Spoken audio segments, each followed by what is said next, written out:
I know I like Fairy Tail, and I'm a god defend it like how a lot of people god defend Dragon Ball at JJ. And I'm only doing it because if I don't, who will? And I got a comment on my most recent Fairy Tail video saying, can you please make a video on why Fairy Tail is good? Made in Korea just made a hit piece of a video hating on the show, and Fairy Tail stocks are going down. And with the anime back and a new game coming out, the community needs to be sky high. And my fellow Fairy Tail fan, I got you. Now, Eustace, if you watch this video, you know you my guy. We talked about Fairy Tail in the DM before, so I know kinda your takes on it. But when I saw this video, brother, I knew I had to speak on it. And obviously, don't send no hate to Eustace. Don't come over here thinking I hate this man. We as cool as Gray's ice. To my knowledge, he left me on red, but it's whatever. I'm not his girlfriend. Like, he don't gotta text me back. It's all good over here. Also, I saw my guy Noah in the comments calling Fairy Tail trash too. Bro, I'm really going up against all my homies on this. I feel like Drake in the industry, dog. But would you lose?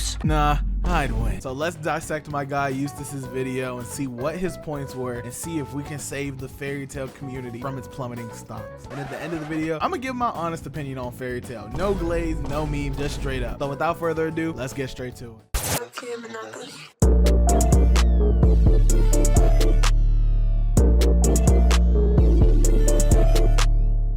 Shanks, if he sold crack for a living and never took a shower, like, yeah, this guy is strong, but his design? Bro, this is fraudulent, bro. Loxodus is pretty good. Mara Jane is good. Natsu's good. Urza, Gray, Makara, Wendy, and a few others. Yeah, they aren't bad. But Fairy Tail has like 100 members.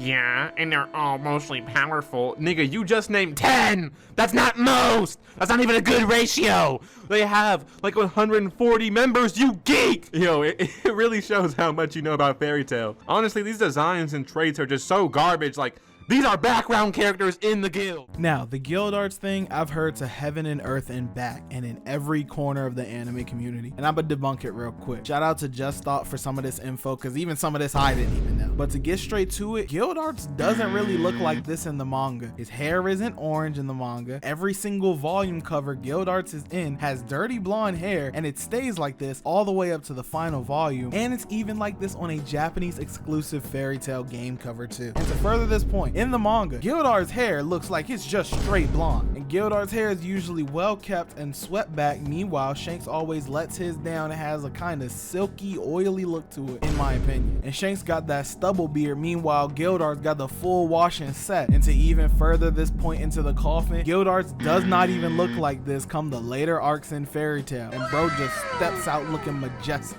Next to the characters, you call their designs trash, that's your opinion, I'm not gonna touch it, but the part with the comments, I had to get on you for that. You show a Google screenshot showing Fairy Tail has like 100 members, and then you say they have like 140. I don't know where the extra 40 came from, but hey, let's keep it moving. Whole time, they don't even have 50 members who are actually relevant to the show. They only have like 36. I counted. And the comment, like you said, named like 10 good people. That's almost 1/3. That then is a good ratio, comparing 10 to 140. You know how many characters are in One Piece? Name good ones. I promise you the ratio is going to make that anime look garbage. If you say every character in One Piece is amazing, leave now, because no way you looked at motherfuckers like Cracker, Wapole, Gecko Moria, and like all of Baroque works outside of like Crocodile Robin and Vivi and said they're goated. But yes, some characters are gonna look like background characters. It's a guild, you got a lot of people in it. This ain't Black Clover, this is a real guild. It's not just the people we see here. Motherfuckers work here, live here, sleep here, eat here. Like, yes, there will be times where a design ain't gonna look like the coolest thing to ever hit the page. They aren't supposed to. They're here to be here because it's a guild, not because everybody's gonna be important. But even then, a lot of these characters who are pretty much background characters still get screen time and moments to shine, because this is a vast world with tons of characters and so on and so forth. But let's get to the next point.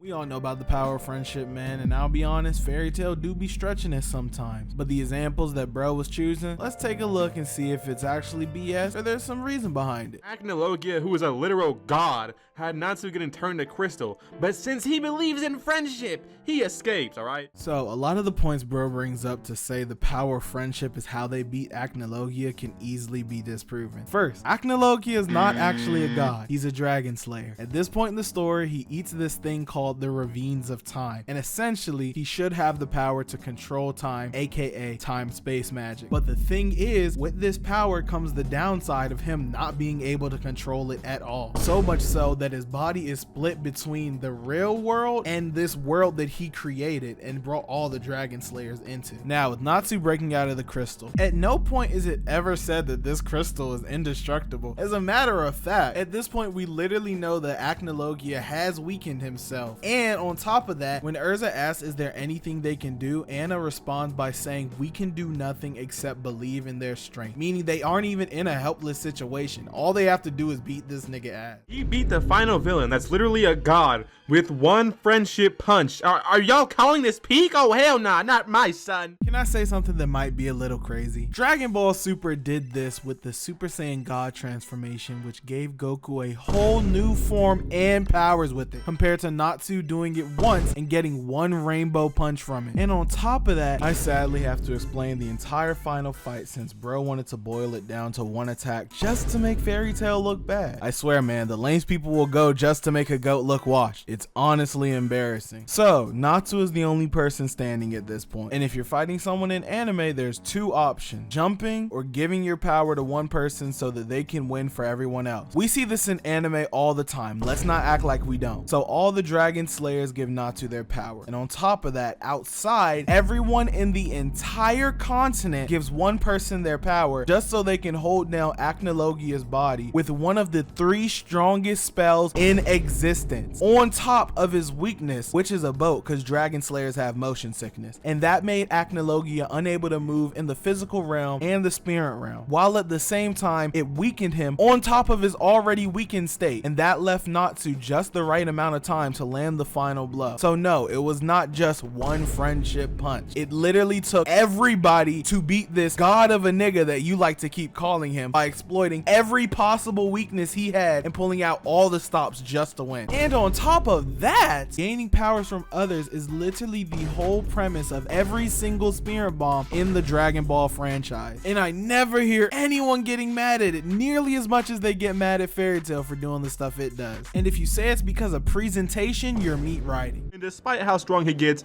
there'll be some random villain that comes along and gives him trouble. Like, how is there a villain every arc that has Natsu level? How is there 1,000 wizards that are Natsu level? How is there a villain every arc that is Natsu level? Because Natsu isn't Goku. Natsu isn't the strongest character in the show. Hell, he's not even the strongest character in his guild. Why is it so crazy that in this vast world of characters and different types of magic, Natsu can fight someone stronger than him from somewhere else in the world? If you're like top 5 Smash players at your school, why would you think nobody else anywhere else can beat you? Like, you step out your school, go to a tournament, nigga, you not even top 30 in that bitch. In Natsu's case, some of these characters aren't even stronger than him. They just got a type advantage against him, like this is Pokemon, and he got to figure out a way to work around them. Magic battles are like stand battles in JoJo, right? Whoever can use their powers in the smarter way wins usually. So when Natsu has to fight a guy who uses gravity magic, or ice magic, or wind magic, or dark magic, or time magic, or even a guy using magic while Natsu and the gang literally don't have any left, don't wonder why there's a villain that's stronger than him. Bro is constantly getting either outclassed or counterpicked. So yes, there will be people stronger than Natsu in this world full of people. I didn't think that had to be explained. Like,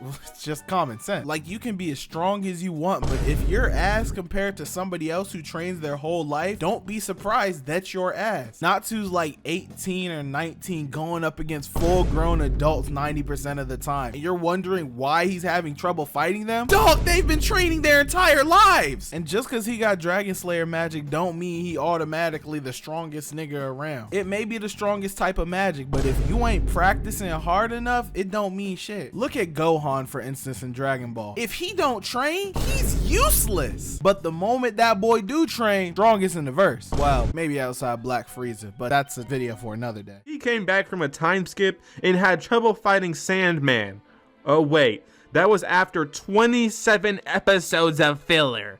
Yes, they had one of the most important moments midway through a 27 unskippable ad of filler garbage. He should have one-shot that guy, for being honest, bruh. And with Natsu versus Sandman, I can tell you're trying to make Fairy Tail sound as bad as possible because that's the point of your video. But you know as well as I do that the way you're making this sound literally isn't even true and is so snake-like. So yes, a 7-year time skip happens. And usually in anime, when there's a time skip, it's so characters can get stronger. But in Fairy Tail, all these characters were asleep for 7 years. And the person Natsu is fighting here wasn't asleep during those 7 years. So he had been training for 7 years. And Natsu has been asleep for 7 years. Are you seeing what I'm getting at now? Of course Natsu is getting worked at first. Bro is 7 years rusty compared to someone who is 7 years stronger. And on top of that, you saying Natsu should have one-shot this guy? He literally did the moment he started taking the fight serious. So I don't know why you made this moment seem so much more different than the way it actually played out. Natsu not only passed out fighting Zera from his base form,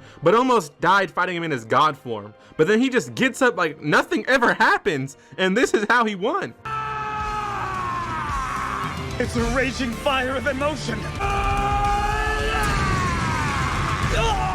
I'd be damned if I turned into a god and lost to the burning fire of emotions or whatever this nigga just said, bruh. Another moment that we will just throw a blanket claim over and not explain to make Fairy Tail look bad. Honestly, at this point, I might as well just tell y'all the entire story from chapter 1 to 545. But per usual, my guy Eustace isn't giving y'all the full context here, so I shall. Natsu's life is tied to the Book of E&D. Lucy and Gray have the Book of E&D, and as Natsu is killed, letters start popping right in front of Lucy and Gray. So as they are popping, Lucy is rewriting them just so Natsu doesn't die. And Natsu does not beat Zeref with this punch. He knocks him out, sure, but as Zeref states, he will just get back up given a bit of time. Natsu lets Mavis finish Zeref off. Come on, Eustace. Bro might be a Dragon Ball fan because he cannot read. I'm just kidding. I love you, bro. But on to the next point. The Raging Fire of Emotion punch. Do I have to remind everyone of the end of Dragon Ball Super? This is our power, Jiren. To hell with your friendship.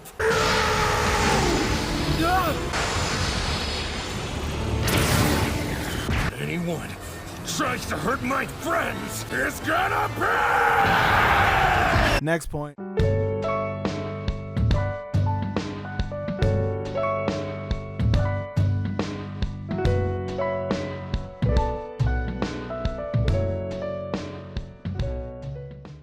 In this show are so terrible. In episode 126, Natsu encounters the evil Jiggle Butt Gang. This is not a joke. I am not trolling you. These are real villains. I'm just gonna stop you now. No, they are not. You know this is a filler arc, but out of all the times you called out Fairy Tail on its trash filler, which sometimes I will agree with you on, why not emphasize that this is filler too? These are not real villains. I'll show you real Fairy Tail villains. Josei, Jalal, the Irration Seis, the King of Edalis, Grimoire Heart, Future Rogue, all of Tartarus, the Spriggan 12, Zeref, and Acnologia. These are all villains you could have name dropped using the claim that they are bad, but instead you chose the filler villain. I also can tell you just have a problem with filler, which is fair. It's filler after all. But if you have a problem with it, then skip it. You said it was unskippable, but you made this video in 2024 when all of Fairy Tail had been out for over 4 years at this point, and even longer for the portions that actually had filler. So you could have skipped it. But I get if you were watching this as it was coming out back in the day, then yes, it would have been unskippable. But you'd also be waiting on the latest Fairy Tail drop, meaning you're a fan, meaning this would not suck nearly as much because it's more of your favorite funny group of characters going on more silly adventures, which Fairy Tail is no stranger to in canon arcs either. Literally, the first arc of Fairy Tail is go fight funny ice monkey because our friend got kidnapped. Literally, the whole plot of Konosuba is do silly quests, and I get that that anime is a dedicated comedy, but Fairy Tail is also a comedy, so why are we hating on it for its humor? While this isn't funny nowadays, it might have gotten a chuckle out of me when I was 10 or something when it actually came out. So looking at the past with a more retrospective current eye is just crazy to judge it on. Why does this show have so much weird fan service? It's like Lucy's only purpose, which is strange considering she's 17 for most of the show. Lucy's only purpose being fan service? Are we serious? Did we forget that the story literally starts with Lucy and ends with Lucy too? While yes, Natsu is the main character technically, the story is just as much Lucy's as it is Natsu's, to the point where she is literally the narrator of the story. Did we also forget that Phantom Lord happened because Lucy's dad put a wanted bounty on her head? Did we forget that for a whole year Lucy was the only person trying to get Fairy Tail back together as it was broken up? Did we forget that Lucy is a key character in every single arc of Fairy Tail ever? And most of the filler arcs in the anime too are even centered around her because she's that important. And Lucy being 17 for majority of the show, this one gonna take a little bit of explaining, and I'll give y'all multiple takes that you can either agree with or disagree with. But shout out to O'Hara Librarian Arter on Reddit for all this info. And I know some sites will say Lucy's birthday is July 1st. Let's debunk that real quick. This comes from a tweet from the author Hiro Mashima posted on July 1st, 2013 saying, fans were saying happy birthday to Lucy since this morning. I have never revealed any characters' birthdays, or did I forget?